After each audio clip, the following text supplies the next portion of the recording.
Yakçını vakfetmege şahirada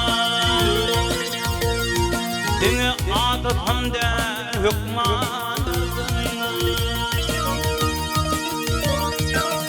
Arı gözler içinde gördüm Rabbim Yok afat olma kurbanırdı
Bir yarım ucum kaçılır ucum şahir olaklı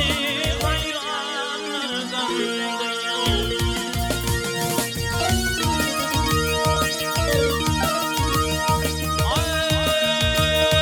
Gözlerinin arası giyeceğim temiri Gözlerinin ağıya dünyam güldüydü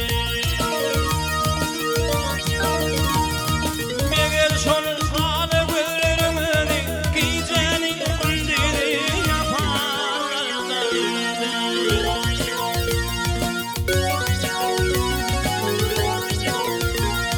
Sayına geçip acaklarının acıvan